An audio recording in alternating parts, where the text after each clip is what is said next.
All right, so to get some good out of this Velociraptor, I set up some investigations for you to practice on here. And so that's what you have down here. The first one is a PUP. PUP is potentially unwanted program. It's a very common, not enormously serious kind of infection. And all I did was I wrote some very simple malware, just some batch scripts that do some of the things that malware does. So you'd have to install this on your Windows server. And I'm going to try it here because I didn't see it pop up there. Just as a test, I'm going to restart this machine. It's not running too well anyway. Let's see if I can restart it. Because I think I might have already infected it with this PUP, and that would be good because with it running so badly in the GUI, which tends to happen when I'm streaming, it would be difficult to install it now. I'd probably have to stop streaming and do it offline anyway. But I think I've already infected this machine with my little PUP. All you have to do is download a file, unzip it, run it. VR only looks and does not write. Normally Velociraptor only looks. In principle, it has the ability to open a command prompt on the machine and execute remediation steps. In practice, it didn't work very well when I tried it. And there is some dispute inside the Velociraptor project of whether it really ought to have that capability because that could be abused. Yes, that's the issue, exactly. And I think that's probably why it doesn't work very well. They are, I think, concerned about being used maliciously. So at the end of this first project, I tried using it for remediation and it didn't work very well. Realistically, there are other ways to do remediation. You could just make a batch file and push it out from your domain controller, and that might be a better way to do it. It's a very good question. But yeah, almost all these security products can be used for evil as well.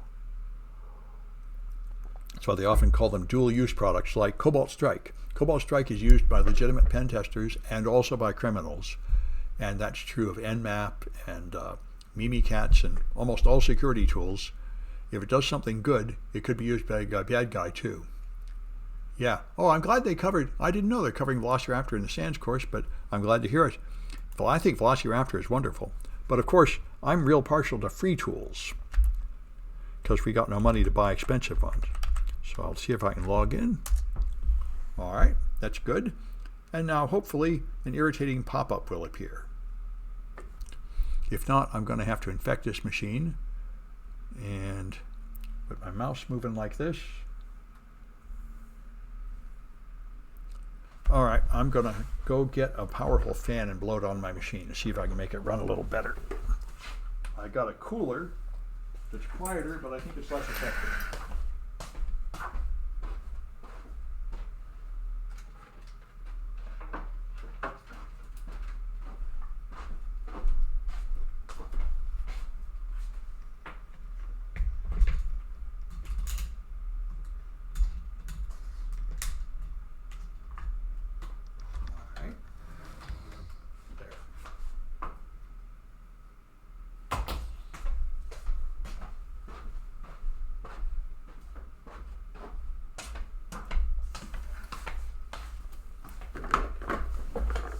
Ah, good.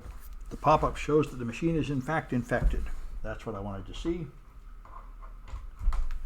I'm going to run this fan anyway.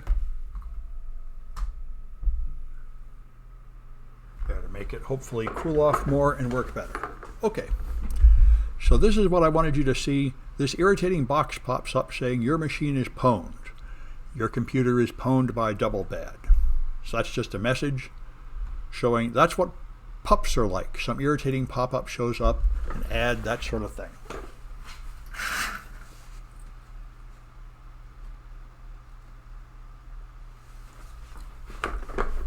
So, imagine that this machine is located, say, in another state or something. You don't want to drive down there, but you want to research it. That's what we're going to do. We're going to do it with Velociraptor. So, after your machine is infected by the PUP, you'll see this. Let's see, that's pretty much all SANS courses go over some commercial, but mostly open source. Yeah, good. Exactly. 10,000 for a SANS class. Holy cow. I knew they were expensive. I guess the price has gone up. Yeah, well, this little sans classes I've been able to pretend a little bit have seemed very good, but the price is a problem. You don't want to go there until your boss is paying for it. All right, so here we are, connected to the Velociraptor server, and you see the server is running back here, posting messages. I don't really need to look at that. I'll just move that out of the way. All right, so now I want to learn more about that potentially unwanted program. And so what we're going to do is investigate it on the client. So the first thing is we'll use auto runs. You noticed what I did. I restarted the machine and that irritating box popped up. So it's automatically launching, and that means it should be detectable by the Microsoft product auto runs. So here it is, Windows sysinternal auto runs. I think that's the one we want. Let me just check my instructions and make sure I'm on track. Shrink this down a little. Yep, Windows sysinternal auto runs.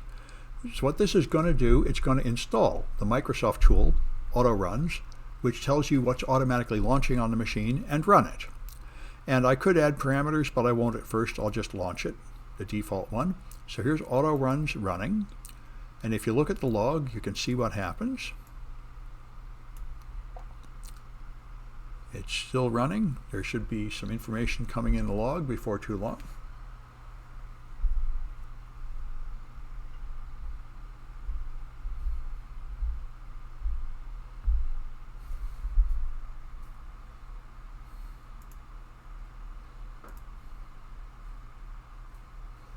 Well,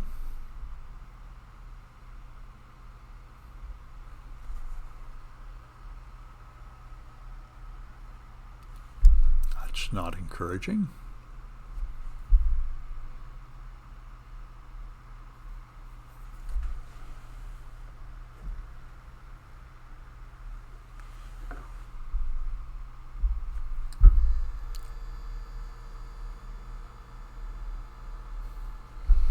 Well, if that's going to be too slow, I'll just look at this picture. It probably has to do with me running so many things at once. But anyway, the auto runs would now give you a list, and it's going to find like 1,300 things automatically running. So there's a job hunting through the results when they come. However, I'm getting a bad feeling. I don't know if my Windows machine has crashed or what. No, it's not dead.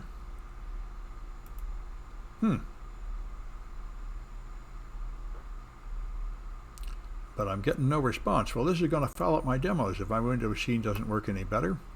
So let me stop this recording and take a break, see if I can get my machine working better.